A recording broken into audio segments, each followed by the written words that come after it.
Happy holidays, butter babies! What a year it has been for movies, and I saw most of them. Which movies were the best of the best, and which movie rose to the top as the best movie of 2023? According to me, anyway. Let's find out. My baby likes Hello, my beautiful butter babies, and again, happy holidays to each and every one of you. What a year it has been for movies. I spent more time in darkened theaters this year than I have since I probably was a teenager, and honestly, I've liked most of the offerings the studios have given us this year. There have certainly been some clunkers, we'll get to that in another video, but for the most part, most of the movies have either been mid, good, or downright phenomenal. In fact, most of the movies I saw this year were so good, it was hard to narrow it down to my top 10 favorites.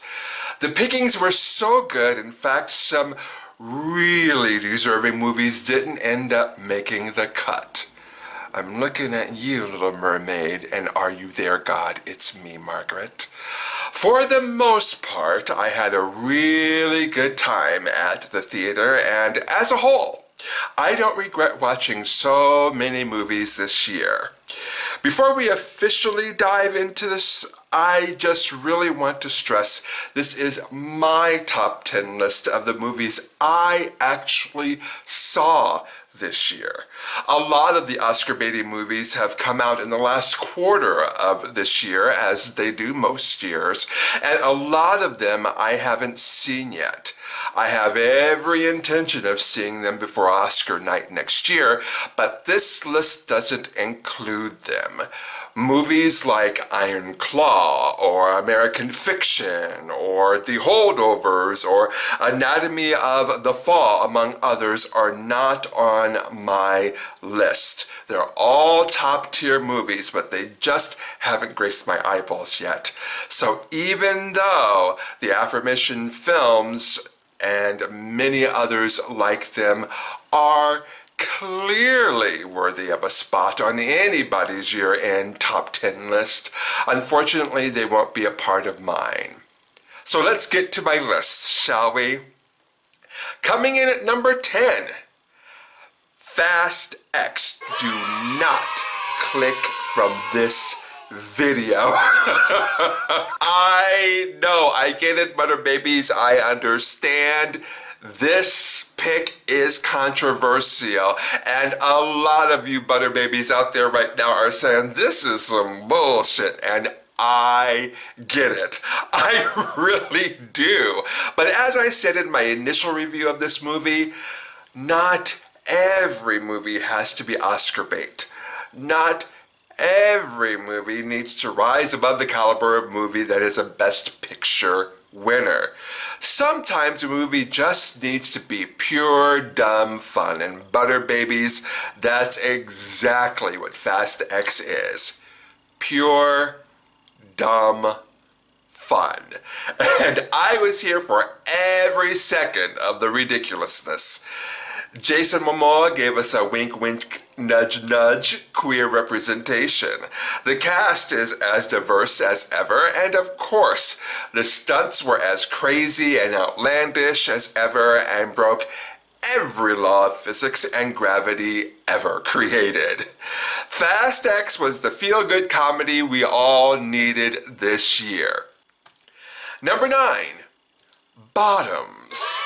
Speaking of diversity and queer representation, this film has that in spades. The lead characters are both girls, one of them is black, and they're both lesbians. Delicious.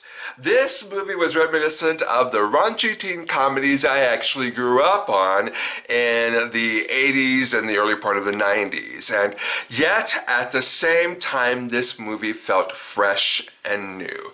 Probably because 1, the leads were girls, 2, most of the characters in this movie were girls, and yet the movie isn't exploitative of that fact at all. There is absolutely no male gaze in this movie.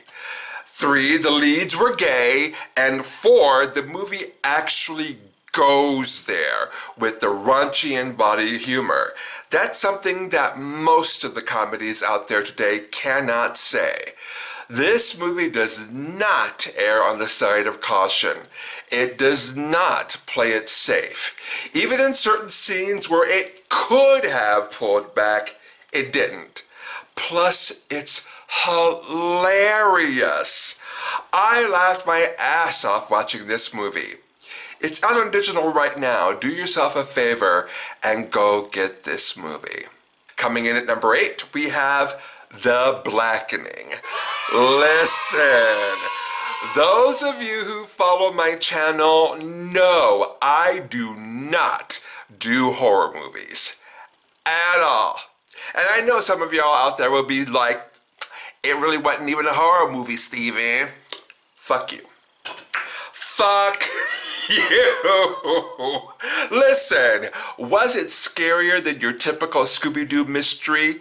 Then damn it, it was a horror movie. It scared the shit out of me. So to actually get me in a theater to watch a horror movie, it was a horror movie, shut up, and then have the nerve, the gall to actually make me enjoy it. Oh yeah, it's getting on my top 10 list. In fact, I said as much in my top 10 best and worst movies of 2023 so far back in June. Back then I made this movie an honorable mention because I could only choose 5 top movies, 5. But I said then, unless something incredible happens, it will be on my year-end list, and here we are. Now, what I will concede is that this movie was much more of a satire and comedy than it was a horror movie. The filmmakers used horror as an entree into satire. I will give y'all that. At its core, it had some things to say about black people and black culture and how black people navigate through this world. It was as black could be. Blackety, blackety, black. And I lived. Even had the nerve, the gall to come out on Juneteenth weekend, honey. Blackety, blackety, blackety, black. This movie is already a black cinema classic, and I really do hope that it becomes a Juneteenth tradition. Number 7, Super Mario Brothers movie. As I said in my in-depth review, I did not go into this movie expecting anything great. My expectations were low. My highest hope going into this film was that it would turn out to be mid. That's all I really had for it. So imagine my surprise when not only did it exceed my expectations, it turned out to be a damn good movie. Now I know I said in my in-depth review that I didn't see it garnering any awards come award season, but I have since changed my mind. I think it should get a Best Animated Feature nod as well as a Best Song nod for the delicious Jack Black-helmed song Peaches at the Oscars. It will not win Animated Feature. We'll get to Miles Morales here in a minute. And it has some tough competition in the Best Song race, but it should still definitely have a reserved seat at the table. Fantastic movie. Just missing out on the top 5 is Guardians of the Galaxy Volume 3. In a year where superhero movies for the most part completely missed the mark, Guardians stands out as the second best comic book movie of the year. Again, we'll get to Miles Morales in a second. While that may seem like a really low bar, seeing as most of the comic book movies we had this year were straight up garbage. It is saying something that Guardians is so far ahead of its nearest competition, and in regards to quality, it's not even close. This movie is so good. It had so much heart and so much depth to it. Rocket Raccoon takes center stage in this movie, and his story will bring you to tears. It's one of those rare movies, regardless of genre, that has something deep and meaningful to say, but isn't lecturing you about it. The point comes across without being preachy, and that's something not all screenwriters can accomplish. But James Gunn certainly does. In the end, family is what matters in this movie. It doesn't matter what your family looks like, as long as at the end of the day, that family stands 10 toes down in unconditional love. And the Guardians definitely do that. Top 5, here we go. Coming in at number 5, we have Air. The best part of this movie is its quietness. As I'm looking over this top 10 list, I'm seeing capes, I'm seeing explosions, I'm seeing car chases, I'm seeing stakes as high as the moon. Air has none of that. Yes, the stakes are high for the characters, but it's not as if one of them fails, Thanos snaps his fingers. The stakes aren't earth exploding and earth shattering in this movie, and yet the story pulls you in and keeps you there for the entire movie. And that's what I freaking love about this movies. Actors at the very top of their game, acting their asses off. We don't need all the superfluous stuff happening all around them. All you need is a camera on a tripod.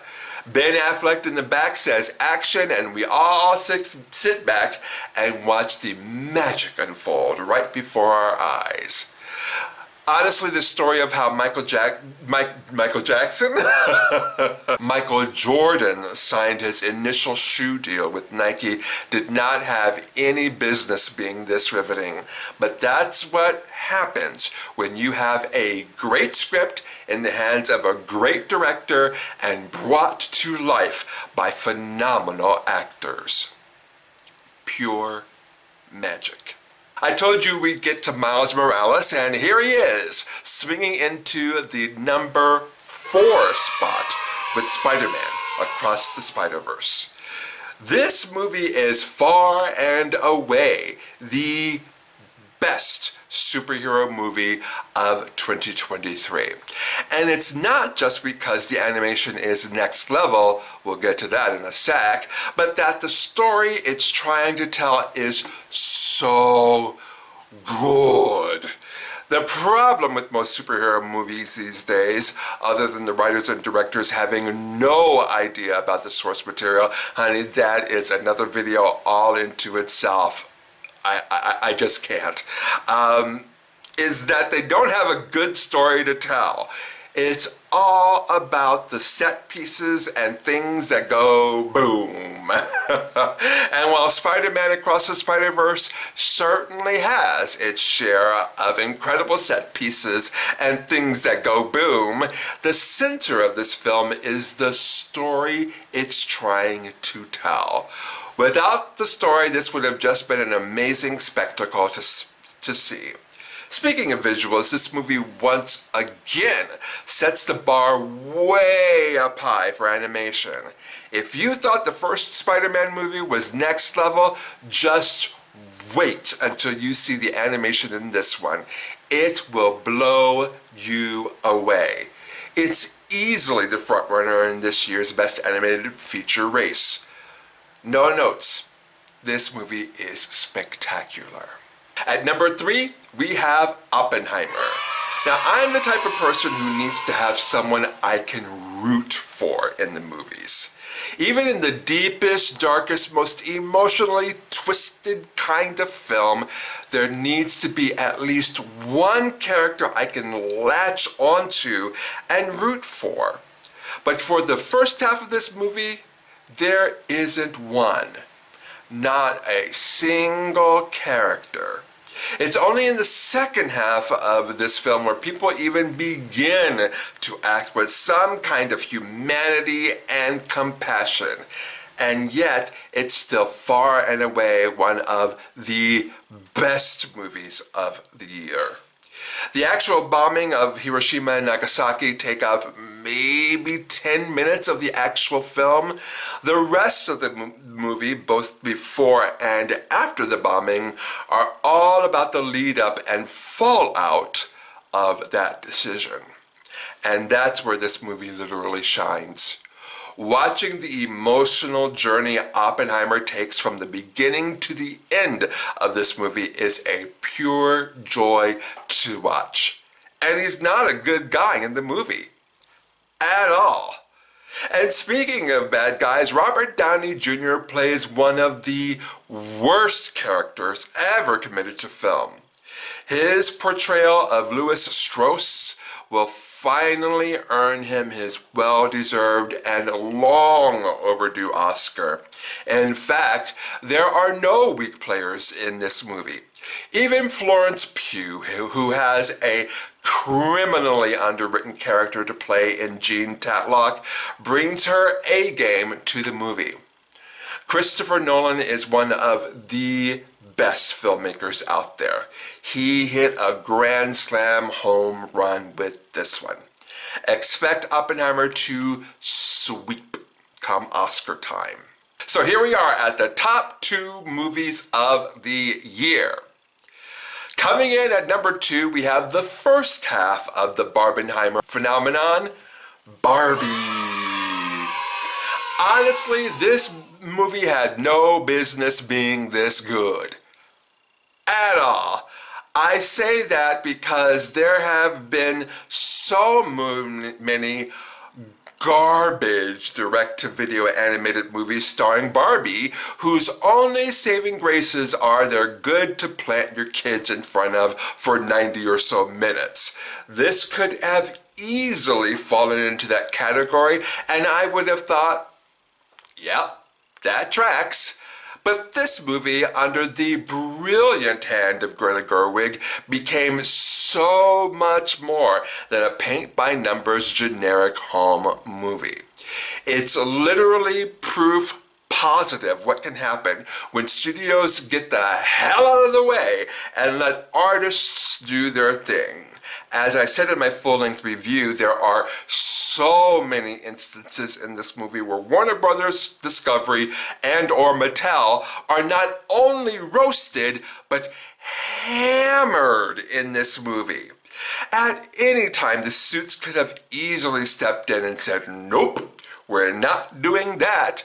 And there were other instances where this movie satirizes, the dynamics between men and women, where suits could have said, go woke, go broke, let's not even do that, and killed all the nuance in this film.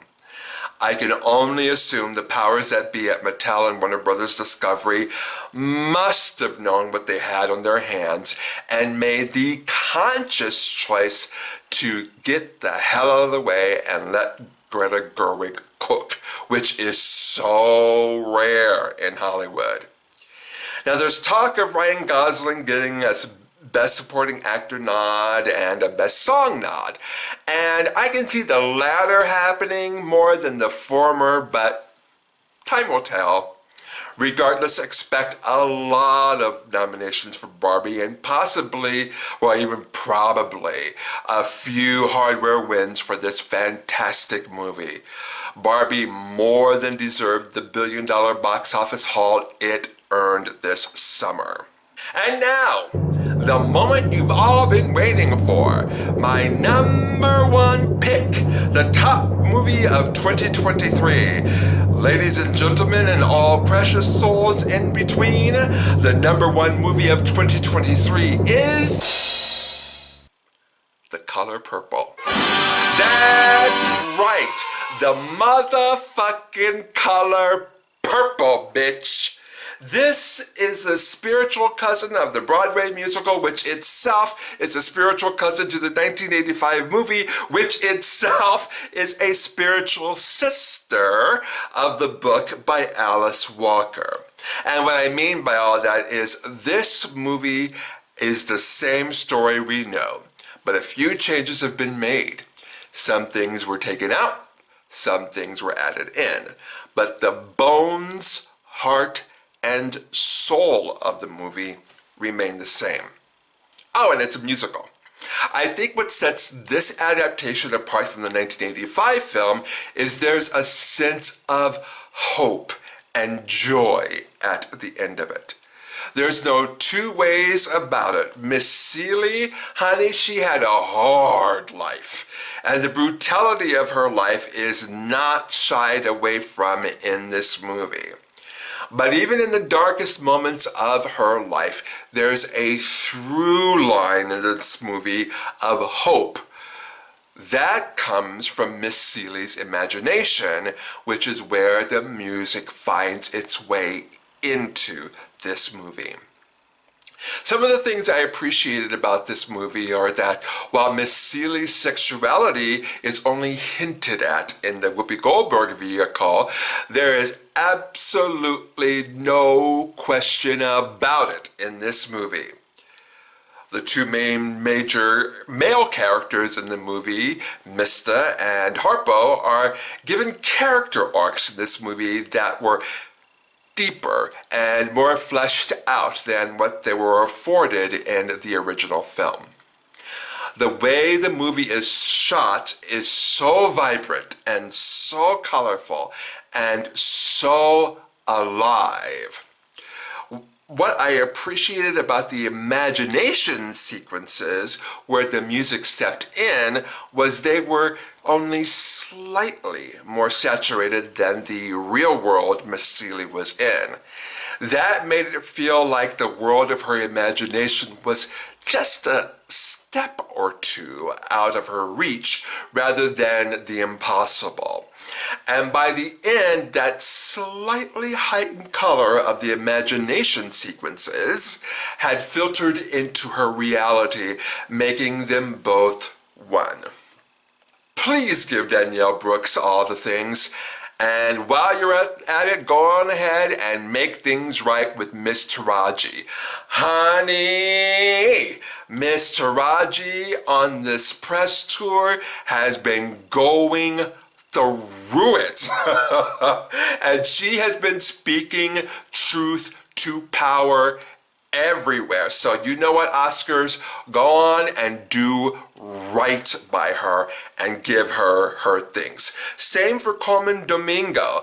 Give him all his things. Now, again, I said Robert Downey Jr. is almost practically has already won the Best Supporting Actor top prize, but Coleman Domingo needs to be a part of that conversation. And since we're talking about the conversation, go on ahead and give Fantasia her things too. Every single person in this cast is worthy of all the hardware we can give them. There are simply no weak links in this production. Everybody who worked on this film, and let's not forget to give a really quick shout out to the amazing direction Blitz Bazawule gave us in this film, and he will definitely get a Best Director nod for his work. Everybody deserves all the purple flowers we can give them come awards season. The Color Purple is the best movie of the year. And that's it, Butter Babies. That's my top 10 list of the best movies of 2023. So what do you think, Butter Babies? Do you agree with this list? Are there movies you take out or leave in? Or, organize it in different ways? So what's your top 10 list? I can't wait to hear all about it in the comment section down below. Thank you so much for watching. Thank you, thank you, thank you so much for commenting, and thank you for subscribing to my channel. Thank you so much for going on this journey with me in 2023, Butter Babies. And I'll see you in 2024. Bye.